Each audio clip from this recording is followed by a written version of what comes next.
प्रभु रामचंद्र भगवान की जय।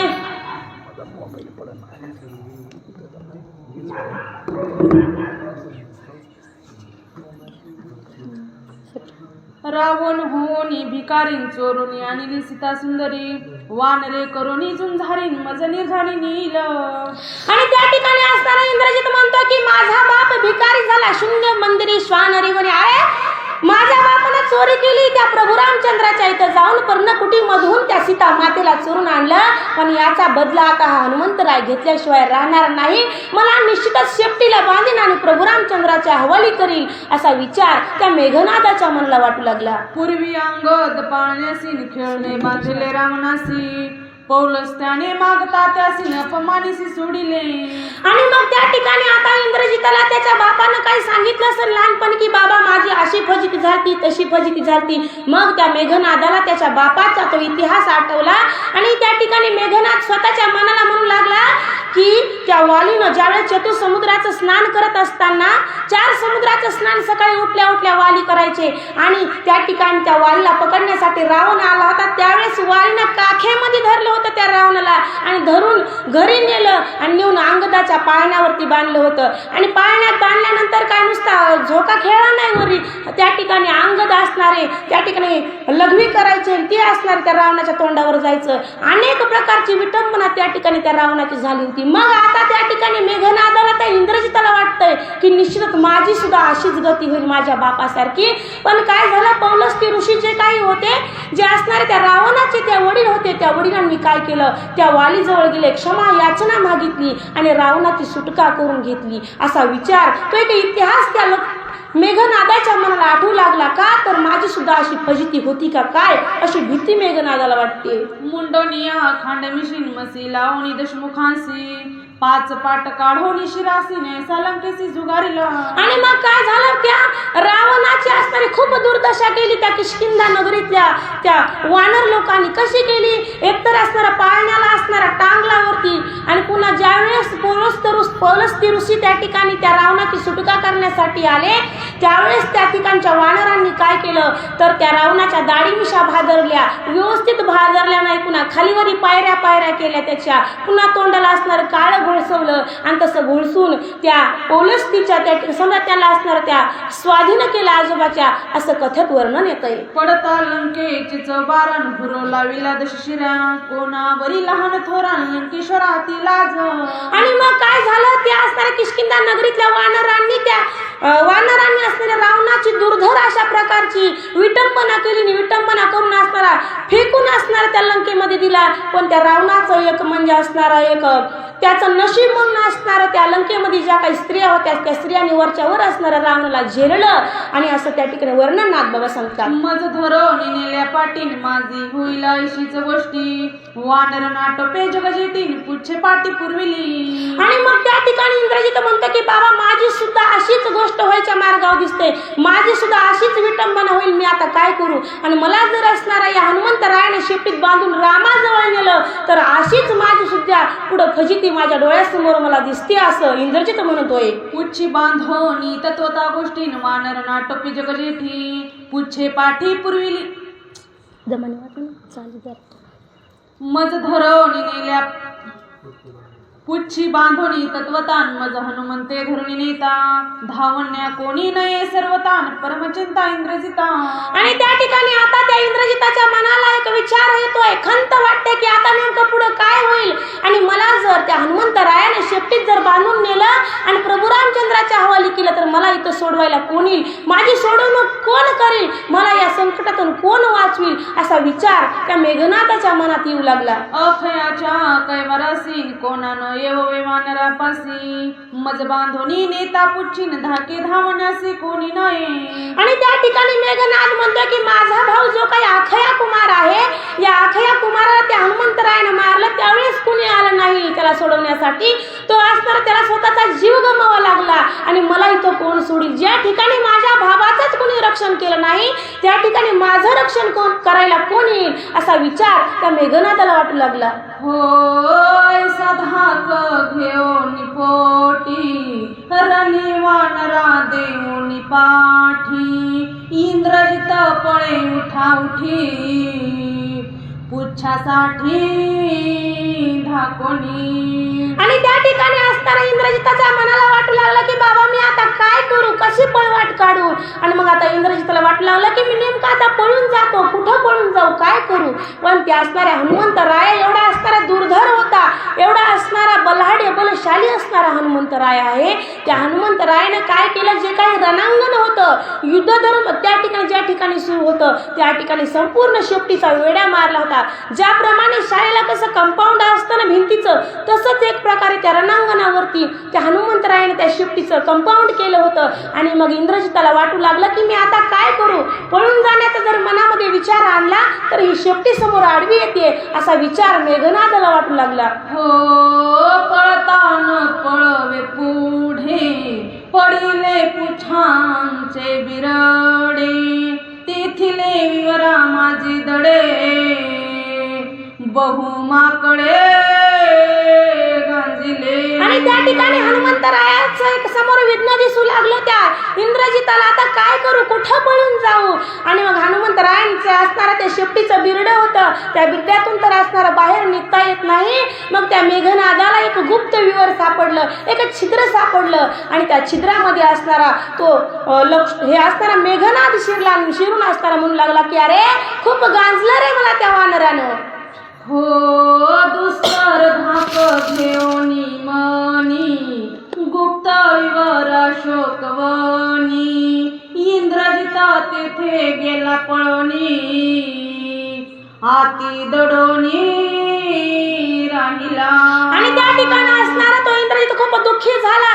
दुःखी होऊन असणारा तो असणार त्या विवरामध्ये अशोक, त्या ठिकाणी ओळीमध्ये त्या अशोक वनाच्या ठिकाणी अशोकवनी त्या विवरामध्ये असणारा तो मेघनाद दडून त्या ठिकाणी राहिलेला आहे असं वर्णन येत आहे. हो लागो नये पळत्या पाठी हे तव स्वधर्म युद्ध गोष्टी इंद्रजिता मारणे नाही पोटी या लागी पाठीन लागीची. आणि त्या ठिकाणी असणारा हनुमंतरायाला समजलं की असणारा हा मेघनाद असणारा लपून बसलाय, पण त्याच्या पाठी असणारे आमचे हनुमंत लागले नाही का.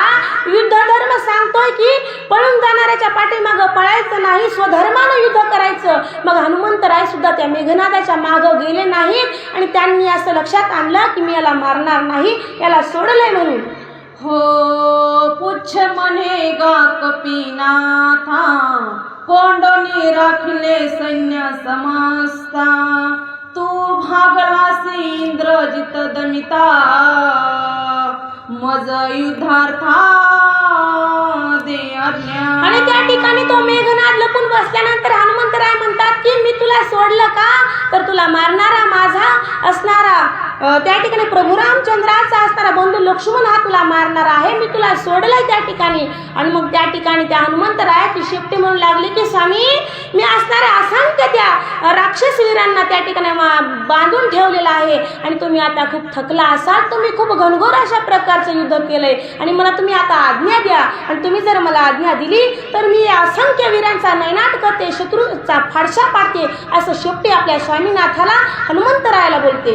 हो हनुमान म्हणे तुझे निबळे म्या महावीर मारिले खळ आता निर्दाळू हे दळ रण कल्लोळ विचारणी. आणि त्या ठिकाणी हनुमंतराय म्हणतात की शेपटीला अगं आदिशक्ती तुझ्यामुळं असणारं मी असंख्य वीरांना त्या ठिकाणी मारू शकले, तुझं खूप मोठं मला सहकार्य आहे, पण आता असणार आपण दोघं मिळून या उरलेल्या सर्व राक्षसांचा विनाश करूस असं त्या ठिकाणी हनुमंतराय आपल्या शेपटीसोबत अनेक हितगुज बोलू लागलेले आहेत. मी जाते तू भाई वैरण आयसे भरडू राक्षस सैन्य डोळे जे उरती सघन रण कंदन करूयासी. आणि त्या ठिकाणी हनुमंतराय शेपटीला म्हणू लागले की अगं आपण एक खेळ खेळू. कोणता खेळ खेळू? आपण असणारा दळणदळू. हनुमंतराय म्हणतात शेपटीसोबत आपण दोघं दळण दळू, मी दळतो तू त्यात वैरण घाल आणि वैरण घातल्यानंतर जो काही असणारा पीठ पडल त्याचा उद्धार होईल आणि जे काही डोळ बाजूला राहील त्याच्यासोबत सशस्त्र अशा प्रकारे आपण युद्ध करू आणि युद्ध करून त्यांचा नैनाट करू असं त्या ठिकाणी हनुमंतराय आणि शेपटीला बोलतायत. हो करावया सैन्य संहार कपी पुच्छासी करोनी विचार मग दिदला भुभुकार राक्षस भार खवळला. आणि त्या ठिकाणी हनुमंतरायांचा आणि त्या शेपटीचा एक विचार झाला. दोघांनी विचार केला की आपण दोघजण असणार मिळून या राक्षस सैन्याचा त्या ठिकाणी वध करू, यांना मारू त्या ठिकाणी. आणि मग तसा विचार केल्यानंतर प्रभू रामचंद्राचा भक्त निष्ठावंत हनुमंतराय त्यांनी एक उपकार केला. कसा केला? प्रभू रामचंद्र भगवान की जय असा त्या ठिकाणी भूपकार केला. आणि भूपकार केल्यानंतर असताना तो आवाज सगळीकडे असताना दुमदुमला असं नादबाबा म्हणतात. हो येता देखोनी हनुमंत राक्षस वीर समस्त हो एक भूत शस्त्रे वर्षत समकाळ. आणि त्या ठिकाणी हनुमंतराय युद्धासाठी सज्ज झाले. त्यांनी भूभुकार केला. त्यावेळेस काय झालं, जे काही राक्षसवीर होते त्यांच्या लक्षात आलं की आता हनुमंतराय आपला डाव साधणार, आपल्याकडे येणार. त्यावेळेस त्या सगळ्या राक्षसवीरांनी हातामध्ये धनुष्यबाण घेतला. जे काही शस्त्र होते ते शस्त्र घेतले आणि हनुमंतरायासोबत युद्ध करण्याचा प्रयत्न ते करू लागले आहेत. हो बाणी खिळले पृथ्वीसी शस्त्रे न समाती आकाशी शस्त्री बुजिले हनुमंतासी विरी राक्षसी गर्जनी. आणि त्या ठिकाणी काय झालं, हनुमंतरायाला त्या असणाऱ्या सगळ्या राक्षसवीरांनी बघितलं आणि राक्षसवीर म्हणू लागले की आता आपण सगळेजण मिळून या हनुमंतरायावरती घाला घालू. सगळ्यांनी शस्त्र सोडले. एवढे शस्त्र सोडले की आकाशातही तितकेच शस्त्र दिसू लागले, पृथ्वीवरती तितकेच शस्त्र पडले दिसू लागले. आणि त्या शस्त्रामध्ये आमचे हनुमंतराय जणू काय बुजून गेले तर दिसत सुद्धा नव्हते. सगळीकडे आता शस्त्र दिसू लागले आहेत. हो हनुमान युधी निगरघट राक्षस हानी भट सुभट हानिता शस्त्रे होती पीठ आहा कटकट राक्षसा. आणि त्या ठिकाणी ती सगळी राक्षस घनघोर अशा प्रकारचे युद्ध आमच्या हनुमंतरायासोबत करू लागले. सगळे असणारे एकाच सोबत असणारे त्या ठिकाणी शस्त्र सोडू लागली. ती शस्त्र आमच्या हनुमंतरायाच्या अंगावर येऊन आदळू लागली आणि त्या शस्त्रांचा चकनाचूर पीठ त्या ठिकाणी होऊ लागलेला आहे. हो हनुमंत निधडा वीर साहोनी त्यांचा शस्त्र संभार करावया सर्व संहार रणी वानर खवळला. आणि त्या ठिकाणी असणारा बल्लाढ्य विकट अशा प्रकारचा मोठा असणारा आमचा प्रभू रामचंद्राचा निष्ठावंत भक्त हनुमंतराय शक्तिशाली असणारा. आणि त्या ठिकाणी सगळ्या राक्षसांनी त्यांच्यावर आघात करण्याचा प्रयत्न केला. सगळ्यांनी असणारे शस्त्र सोडले पण त्या सगळ्यांचे शस्त्र सहन करण्याची क्षमता आमच्या हनुमंतरायामध्ये होती. आणि हनुमंतरायाने आता काय केलं तर त्या सगळ्याचा विघात करण्यासाठी एक स्फुरण स्वतःच्या शरीरामध्ये आणलं आणि आता हनुमंतराय तयार झाले त्या सगळ्यांना प्रतिकार करण्यासाठी. अश्वी अश्वाते मारित गजे गजा संहारित रथाते उपटित वारुणी मत्त सारथीसी. आणि त्या ठिकाणी हनुमंतराय आता खवळले. त्यांना सुद्धा असणारा राग आला आणि हनुमंतरायानं काय केलं, त्या ठिकाणी घोडे उचलले, घोड्यावरती आदळले, हत्ती घेतले, हत्ती उचलून हत्तीवरती आदळले आणि सारख्या सगट रथही उचलले आणि त्या दुसऱ्या रथावरती आदळले. आणि अशा प्रकारचा विनाश त्या ठिकाणी आमच्या हनुमंतराय त्या रणांगणावरती करू लागलेला आहे. पायंचा पायी रगडीत विरे वीर पै झोडीत ध्वज शस्त्रे छत्रे मोडित रणी पाडित महामारे. आणि त्या ठिकाणी हनुमंतराय काय करू लागले, त्या ठिकाणी हत्ती घोड्यांना उचलून एकमेकांवरती आदळू लागले, त्यांना मारू लागले. आणि जे काही पायदळी असणारं खाली सैन्य होतं त्या सैन्यांना पायानं चेंगरून मारू लागले. आणि त्या ठिकाणी जे काही आणखी सैन्य आहे त्या सैन्यांना सुद्धा असणार ते मारू लागले. पुढची यार लक्षात नाही राहील, डबल वाचा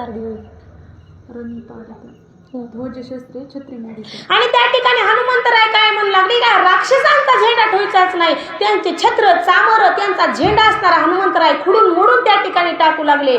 जो काही राम म्हणतोय त्या राम म्हणणाऱ्यालाच फक्त ठेवायचं आणि जो काही राक्षस आहे त्याला मारायचं, असा नेम आमच्या हनुमंतरायनं धरला. हो हनुमान युद्ध करी भिन्न पुच्छे करी भिन्न कंदन तेही ऐका सावधान रण मर्दन पुच्छाचे.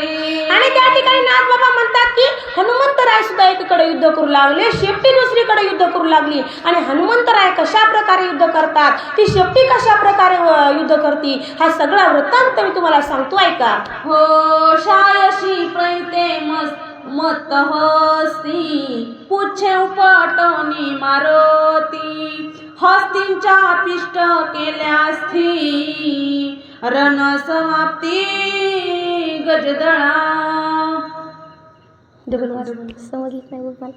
हो शायशी प्रयुते मत हस्ती पुच्छे उपटवणी मारती हस्तीच्या पिष्ट केल्यास्थी रण समाप्ती गजदळा. आणि त्या ठिकाणी जे काही मत्त अशा प्रकारचे हत्ती होते, जे काही असणारे रागीट हत्ती होते आणि असणारे त्या हत्तीला सुद्धा असणारे हनुमंतराय धरून आदळू लागले, त्यांना मारू लागले. असं त्या ठिकाणी सगळं काही मला ओवीचा अर्थ सांगता नाही आला, पण जितका सांगायचं तितकं समजा सांगितलं, बाकी तुम्ही तुमच्या मानस समजून घ्या.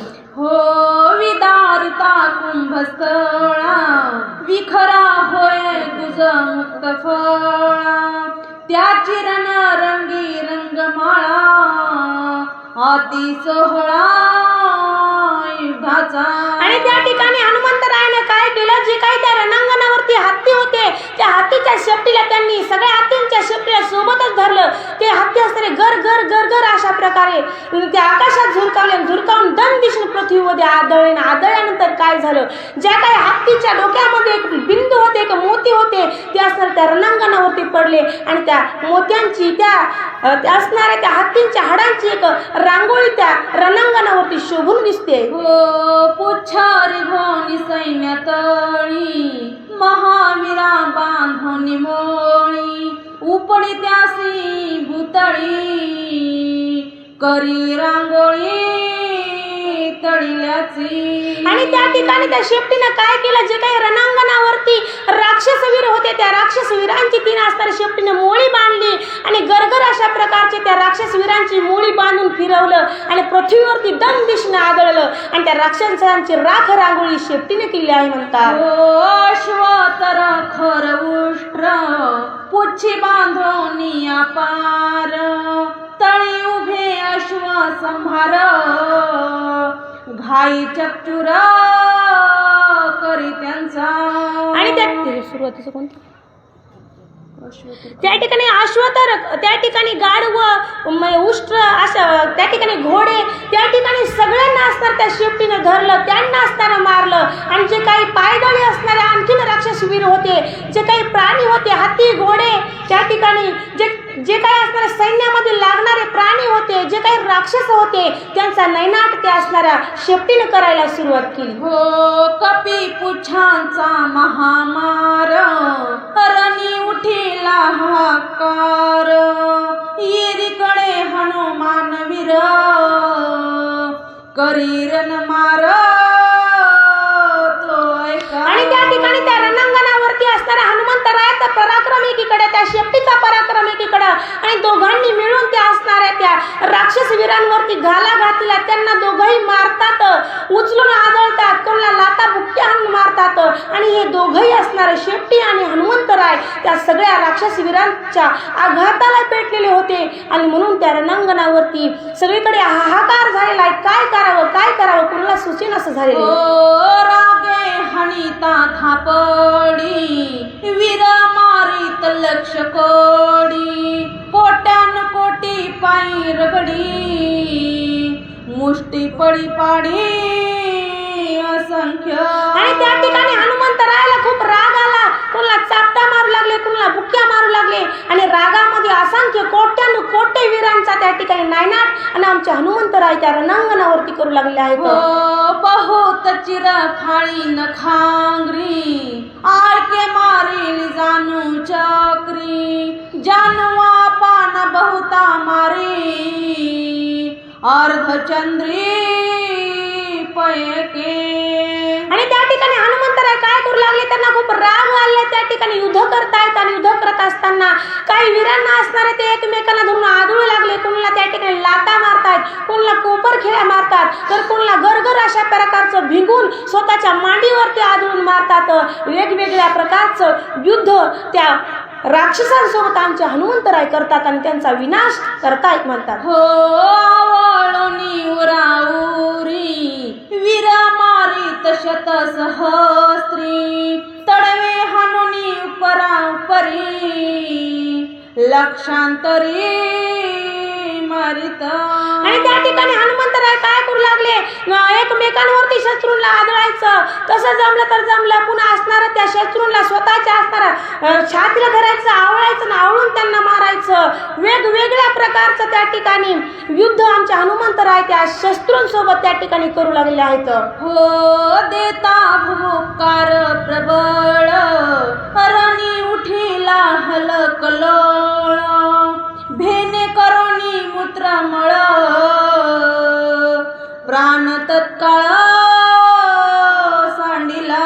आणि हनुमंतराय असणारा घनघोर अशा प्रकारचं युद्ध त्या लंकेच्या रणांगणावरती करू लागले. तर असंख्य कोट्यानुकोट्य असणाऱ्या त्या राक्षस वीरांचा नायनाट आमच्या हनुमंतरायाने केलेला आहे. आणि त्या ठिकाणी एक गर्जना झालेली भुभुकार आमच्या हनुमंतराय करतात. प्रभू रामचंद्र भगवान की जय. त्या ठिकाणी प्रभू रामचंद्राचं नाव त्या हनुमंतरायाच्या मुखामध्ये सतत भुभुकार करतात आणि शत्रूंचा नायनाट त्या ठिकाणी करतात. हो हनुमंताचे गिरा गजरे आकरण दोन्ही वाजी कुंजरे रणी निमाली अपारे लक्षांतरे वीरश्रेणी. आणि त्या ठिकाणी त्या हनुमंतरायाचा भुभुकार ते सगळेजण असताना ऐकू लागले. त्या ठिकाणी राक्षसांच्या तर कंठाळ्या बसल्याच, पण हत्तींच्या घोड्यांच्या सुद्धा त्या ठिकाणी कंटाळ्याला बसल्या. आणि सगळ्याजणांना आता पिसाळून गेल्यासारखं वाटू लागलं, नेमकं काय होतंय, किती मोठं दुर्धर अशा प्रकारचं संकट त्या राक्षस वीरांवरती कोसळलेलं होतं. हो भोवता पुछांचा वर्त मध्ये मारित हनुमंत झाला सैन्यांचा अंत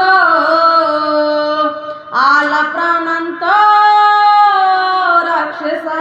आणि त्या ठिकाणी हनुमंतरायानं चौकोन असणारा शेपटीचा कडा त्या ठिकाणी केला होता. सगळीकडून त्या शेपटीचं कुंपण त्या ठिकाणी केलं होतं. आणि जे काही मध्ये सैन्य होतं त्या रावणाचं, जे काही राक्षस समुदाय होता त्यांना हनुमंतरायानं मध्ये मारलेलं होतं त्या ठिकाणी. आणि असा आकांत त्या लंकेमध्ये त्या ठिकाणी निर्माण झालेला होता. हो पुछे पूर्वीला से पाठी होने दी कुटुंब भेटी लंका पाहुने दी दृष्टी जीवासाठी राक्षसा. आणि त्या ठिकाणी हनुमंतराय असणारे खूप त्यांना राग आला होता. त्या राक्षसांना ते मारित होते. त्यांना असणारं त्यांच्या कुटुंबाची सुद्धा भेट होऊन देत नव्हती. काही लोकांना मुलांना भेटायचं होतं, बाळांना भेटायचं होतं, कोणाचं नवीन लग्न होतं, कोणाला नवीन नातू झाला होता, फलाना बिस्ताना सगळ्यांना खूप मोठा परिवार होता. पण हनुमंतराय त्यांना स्वतःच्या कुटुंबाची सुद्धा भेट होऊन देत नव्हते. का तर शेपटी असणाऱ्या त्या लंकेच्या द्वारामध्ये होती, ती लंकेमध्ये असणारे कोणाला जाऊन देत नव्हती. तर इकडं तर असणारा त्या हनुमंतरायानं चौकोन कडवेड्या शेपटीचा टाकला होता आणि मध्येच असणारं त्या वीरांचा, जे काही राक्षस वीर होते, त्यांचा नायनाट त्या हनुमंतराय करू लागले आहेत. रणी महामारी हनुमंत पुच्छ निधी नगरांत जो तो लपे प्रेतात मिथ्या मूर्छित वीरश्रेणी. आणि त्या ठिकाणी त्या राक्षसांना काय करावं कळत नव्हतं. शेपटी तर असणाऱ्या त्या लंकेच्या महाद्वारामध्ये उभी होती, ती लंकेमध्ये जाऊन देत नव्हती. हनुमंतराय तर असणारे दिसलं की ठोकीत होते, मारूनच टाकीत होते. मग आता काय करावा. मग असणारे जे काही राक्षसवीर होते, जे काही पहिले राक्षस मरून पडले होते ना, त्यांच्या मड्याच्या माग दडत होते. काय करावं कोणताच उपाय त्या ठिकाणी चालत नव्हता. असा एक आघात आणि त्या राक्षसवीरांवरती कोसळलेला होता. एक घाये घाबरली वेळी एक नागणी उघडी पडिली उपडी मेली पडी होऊन ठेली. आणि त्या ठिकाणी त्या असणाऱ्या राक्षस वीरांना त्यांच्यावरती एक संकट कोसळलं होतं. काय करावं, काय असणार गो त्या ठिकाणी नाटक करू लागले की आपण मरून पडल्याचं नाटक करू, मग आपला हनुमंतराय मारणार नाही. तर अशी युक्ती काही असणाऱ्या राक्षसांच्या मनामध्ये येऊ लागली, पण कोणतीच युक्ती त्या ठिकाणी चालत नव्हती. तरी सुद्धा आमच्या हनुमंतराय त्यांचा त्या ठिकाणी नायनाट करू लागलेला आहे. झाडीला इंद्रजिताचा पादाडाने केला सैन्याचा नितोडा, रामनामे हनुमान बाणाने केला झगडा निज नेटे. आणि त्या ठिकाणी नाथबाबा म्हणतात की हनुमंतराय असणारा एक महापराक्रमी असणारा एक प्रभू रामचंद्राचा निष्ठावंत भक्त आहे. आणि या भक्तानं काय केलं तर त्या इंद्रजित असणारा जो काही अहंकार आहे, एक जे काही स्वार्थीपणा होता, मी खूप मोठा आहे, जो काही घमंड होता तो घमंड तोडलेला आहे, त्याला हरवलेला आहे. आणि असा प्रताप त्या ठिकाणी आमच्या हनुमंतरायनं त्या लंकेच्या त्या रणांगणामध्ये केलेला आहे असं नाथबाबा सांगताय. युद्ध झाले अति कर्कशीने रणी निर्दाळले समसांसी, हावन बाणे हनुमंतासी राक्षसांसी मारित.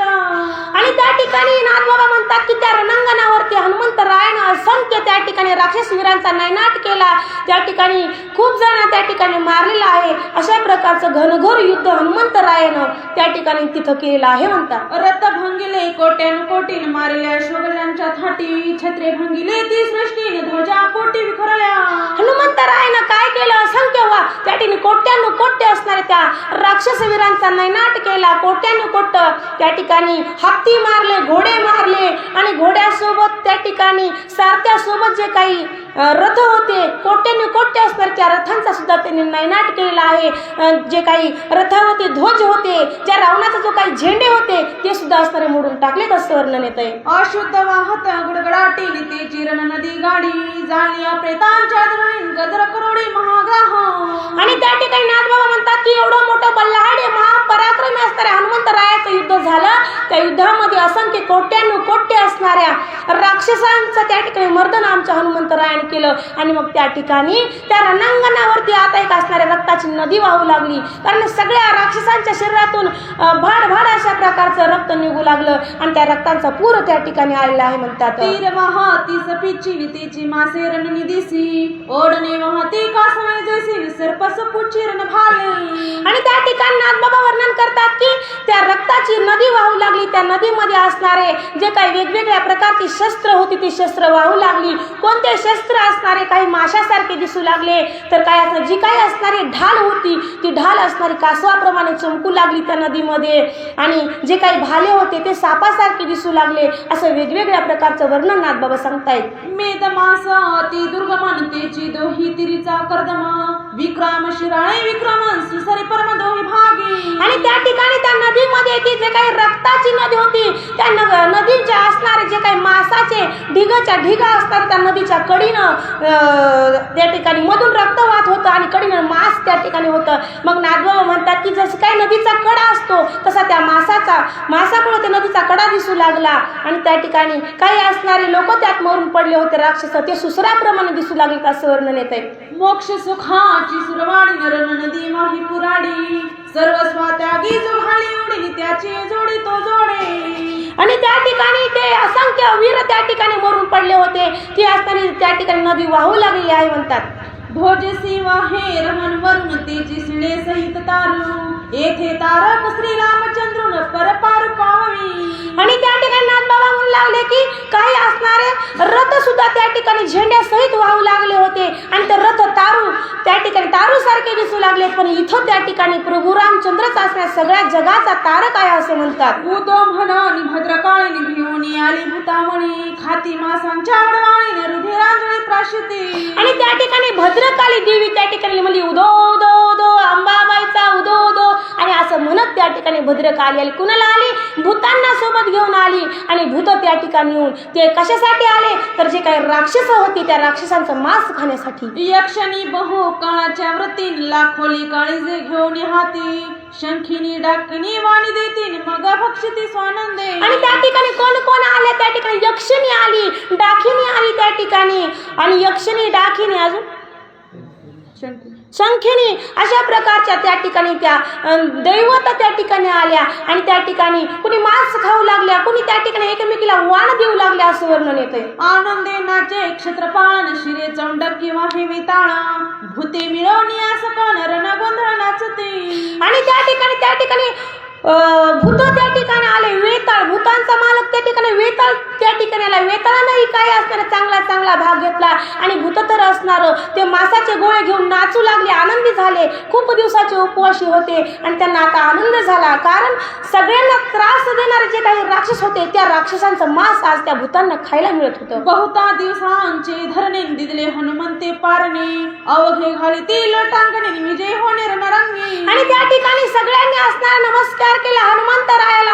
आणि त्या ठिकाणी हनुमंतरायाला नमस्कार करून सगळेजण म्हणू लागले की या हनुमंतरायाने आमचा खूप मोठा उपकार केला, आम्हाला खूप दिवसाचा उपवास होता आणि त्या उपवासाचा आज पारणा झाला. आज जसं काही नवरत्नामध्ये 9 दिवसाचा उपवास झाल्यानंतर त्या ठिकाणी होम झाल्यानंतर कसं पारणं असतं तसं असणार. त्या ठिकाणी ती सगळी भूत त्या ठिकाणी म्हणू लागली की आम्हाला खूप दिवसाचा उपवास घडला होता आणि या उपवासाचं पारणं झालं, आमचा उपवास त्या ठिकाणी सुटला आणि आम्हाला या हनुमंतरायानं या दयाळून असणार एवढं मोठं भोजन त्या ठिकाणी आम्हाला मांस खायला दिले आहे. म्हणून पीक पिकळे रणाचे त्वरीन राक्षस दातांच्या राशी थोरी, भूते मोपिती कुडविंग करीन कौल करी हनुमंत. आणि त्या ठिकाणी सगळ्या भूतांना खूप आनंद झाला, काय करावं किती नाचावं कळणं झालं, कारण भूतांना खूप खायला लय मोठं मांस भेटलं. कारण मांस कोणी खावं, मांस भूतांनीच खावं, राक्षसांनीच खावं, मनुष्यांनी खावंच नाही असं मला म्हणायचंय. आणि मग त्या ठिकाणी त्या भूतांना खूप आनंद झाला, सगळेजण असणारे ते मांसाचे गोळे घेऊन खाऊ लागले.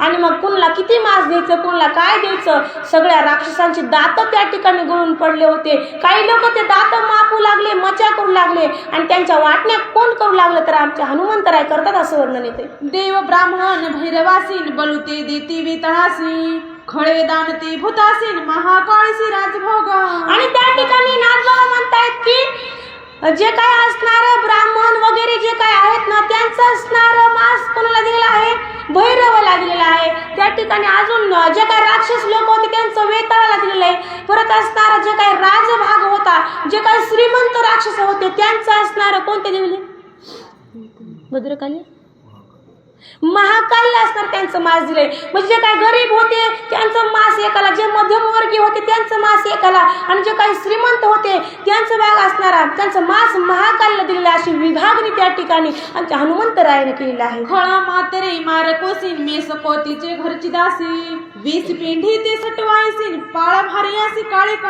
आणि त्या ठिकाणी जसं काही खळं झाल्यानंतर जे काही खळ्यावरती काम करायला गेलेले बलुतेदार असतात त्यांना कसं असतं ते मातेरे दिलेलं असतं ना म्हणतात ना.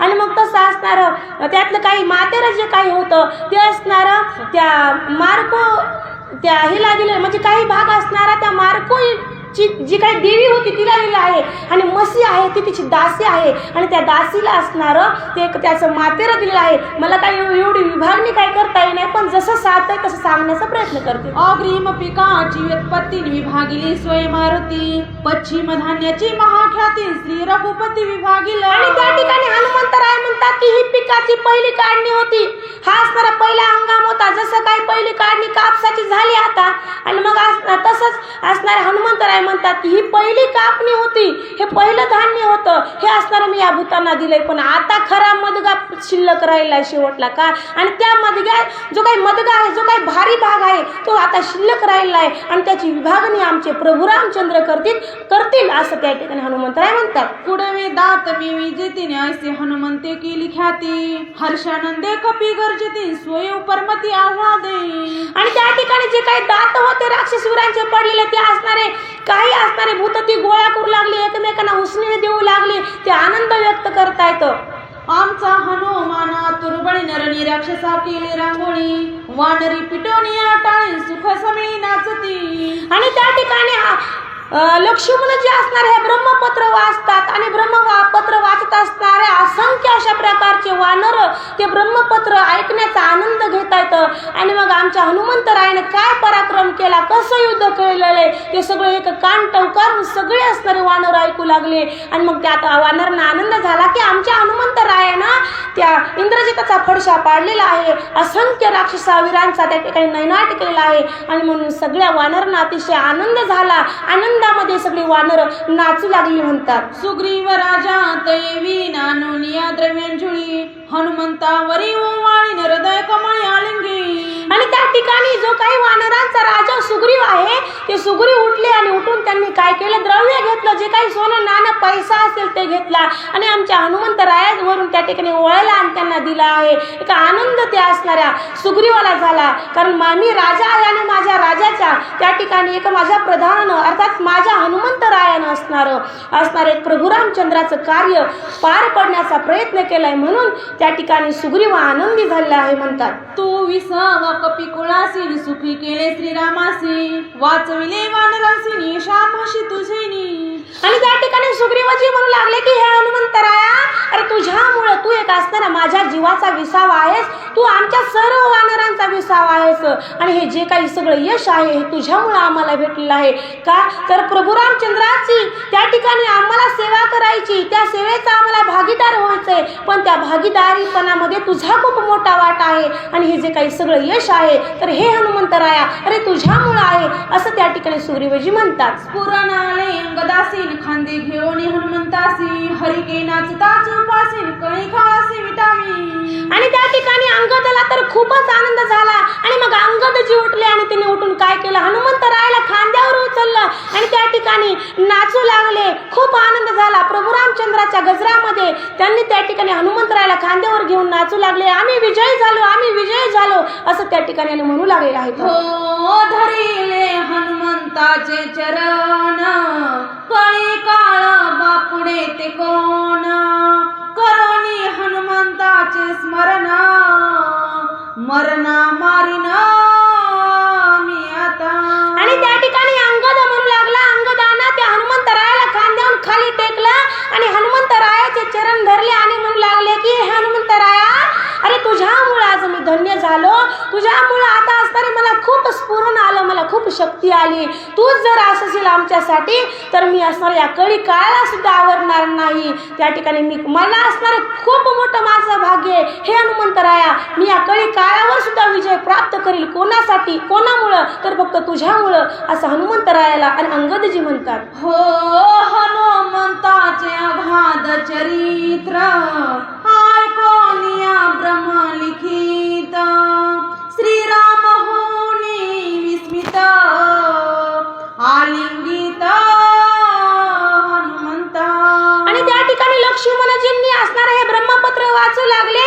सगळे वानर मेळ्याने ते ऐकलं, आमच्या प्रभू रामचंद्राने ऐकलं आणि प्रभू रामचंद्राने हनुमंतरायाचा पराक्रम त्या ठिकाणी ऐकला आणि मग त्या प्रभू रामचंद्राला अतिशय आनंद झाला आणि आनंदामध्ये त्यांनी असणार त्या हनुमंतरायाला आलिंगन दिलेलं आहे असं वर्णन येते. हो परमामृते अभिषिंचन, नेत्रद्वारा रघुनंदन, हनुमंतासी करीना आपण, स्वर्गी सुरगना विस्मित. आणि त्या ठिकाणी हनुमंतरायांनी असणारं प्रभू रामचंद्राने एकमेकाला आलिंगन दिलं.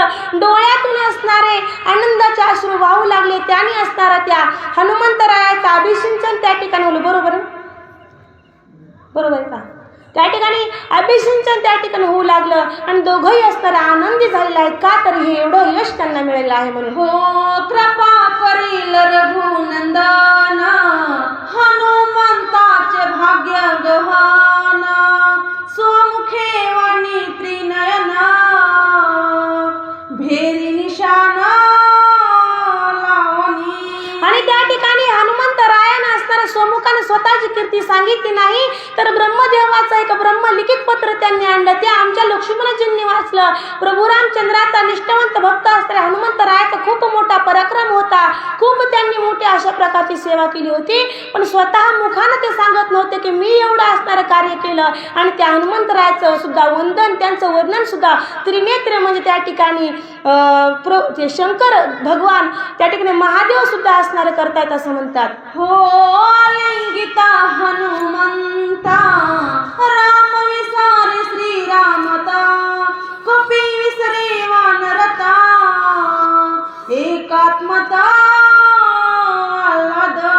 आणि त्या ठिकाणी देवाची आणि भक्ताचं त्या ठिकाणी मिलन झालेलं आहे. देवभक्तांनी एकमेकाला लिंगन त्या ठिकाणी दिलेलं आहे. आणि हनुमंतराय सुद्धा स्वतःच मी कोण आहे, मी काय आहे हे विसरलेत आणि त्या ठिकाणी देव जे काही प्रभू रामचंद्र आहे ते सुद्धा विसरले आहे की मी कोण आहे. मी तू पण जाऊ दे दुरी एकच घोंगडी पांघरू हरी. मी कोण आहे, कसा आहे, काय आहे, कोठे आहे, सगळं भान त्या ठिकाणी विसरलेलं आहे. तर आनंदी आनंद त्या ठिकाणी झालेला आहे. हो सांडोनिया मी तुकाना देवा भक्ता लिंगाना खुंटला बोला तुटेल मौना सुख संपन्ना श्रीरामे. आणि त्या ठिकाणी हनुमंतरायांनी आणि प्रभू रामचंद्रांनी एकमेकाला आलिंगन दिलं. मी तू पण त्यांचं दूर गेलं. मी कोण आहे, कुठे आहे, काय आहे असं त्या ठिकाणी सगळे विसरून गेले. त्या ठिकाणी मौन निर्माण झालं. कोणीच कोणाला बोलत नव्हतं. सगळीकडे आनंदी आनंद आणि निर्माण झालेला होता. हो निबिडानी नित्य निघोटा सुख कोंदले घनदाट नाही आधी मध्य शेवटा न चले वाटा वेदवादा. आणि त्या ठिकाणी रामायण म्हणजे नेमकं कसं आहे, यात खूप आनंद आहे. आद्य मध्य अंत्य सगळीकडे असणारं खूप सुंदर आहे. सगळीकडे आनंदच आनंद आहे. आणि मग त्या ठिकाणी हनुमंतरायाला प्रभू रामचंद्रला दोघांनाही त्या सगळ्यांना असणारा आनंदी आनंद त्या ठिकाणी झालेला आहे. आणि त्या ठिकाणी वेदाला सुद्धा त्या ठिकाणी मौन म्हणजे पडावं असं त्या ठिकाणी कोणीच एवढं मोठं वर्णन करू शकत नाही. असं त्या ठिकाणी एवढी सुंदर कथा रामायणाची आहे. हो जेथे मौनावल्या श्रुती तेथे पावला मारुती सार्थक हनुमंताची भक्ती पावन कीर्ती ती लोकी. आणि त्या ठिकाणी नाथबाबा म्हणतात की ज्या ठिकाणी श्रुती, ज्या ठिकाणी वेद सुद्धा मौनावले, ज्या ठिकाणी वेद सुद्धा शांत बसलेत त्या ठिकाणी आमच्या हनुमंतरायाने कीर्ती केली. अगाध अशा प्रकारची हनुमंतरायाची कीर्ती आहे. या त्रैलोक्यामध्ये ते सार्थक झालेलं आहेत असं म्हणतात. हो सोया सुखावे रघुनंदन आसे हनुमंताचे भजन पाया लागे ब्रह्मज्ञान एका जनार्दना उपदेश. त्या ठिकाणी हनुमंतरायाची कशी भक्ती आहे की जी भक्ती प्रभू रामचंद्राला प्राणप्रिय असावी, प्रभू रामचंद्राला आवडावी अशी भक्ती हनुमंतरायाची आहे. आणि प्रभू रामचंद्राचा भक्त हनुमंतरायाचं जर आपण दर्शन घेतलं तर आपल्याला ब्रह्मज्ञानाची प्राप्ती होईल. एवढे असणारे महान संत, एक महान असणारे आमचे हनुमंतराय आहेत. हो नित्य श्रीराम स्मरण नित्य श्रीराम भजन एका जनार्दन शरण ब्रह्मज्ञान हरिभजनी. आणि त्या ठिकाणी हनुमंतराय कसे ते एकनिष्ठ अशा प्रकारची प्रभू रामचंद्राची भगवंताची भक्ती करणार आहेत. सतत मनामध्ये राम राम चिंतन आहे. कोणतीही गोष्ट असो मनामध्ये फक्त राम आहे. आणि प्रभू रामचंद्राचे एक निष्ठावंत भक्त आहेत. स्वामी सेवे सेविकीला प्राण ब्रह्मज्ञानाचे भूषण नवविध भक्तीचे जीवन कपिकथन शिववंदे. शिवाला सुद्धा वंदनीय असं आमच्या हनुमंतरायाची ख्याती आहे. हनुमंतरायाचं असं वर्णन करावं तेवढं कमीच आहे. एवढे असणारे आमचे हनुमंतराय त्या प्रभू रामचंद्राचे एक निष्ठावंत भक्त, त्यांची भक्ती खूप मोठी आहे. काय वर्णन करावं तेवढं कमीच पडत आहे. स्वस्ती श्री भावार्थ रामायणे सुंदरकांडे एकाकार टीकाय ब्रह्मलिखित इंद्रजित अपमान हनुमंत पराक्रम वर्णन नाम 31 अध्याय गोडा. प्रभू रामचंद्र भगवान की जय. कथा सांगत असताना थोडंफार मागं पुढं जरी झालं असलं तरी एक आई वडील आहेत म्हणून तुम्ही सर्वांनी मला क्षमा करावी. कारण 1.5 महिन्यापासून माझा घसा उकलतच नव्हता. काय करावं, दवाखाना केला, सगळं केलं, पण मी म्हणलं शेवटचा पर्याय व्यासपीठावर बसल्यानंतर हनुमंतरायाची कृपा होईल आणि माझा घसा व्यवस्थित होईल. मला एक सद्य प्रचिती आहे की कितीही जरी आजारी असलं आणि इथं येऊन बसलं तर त्या आजारातून माणसाची मुक्तता होते. मला स्वतःला प्रचिती आली आहे. प्रभू रामचंद्र भगवान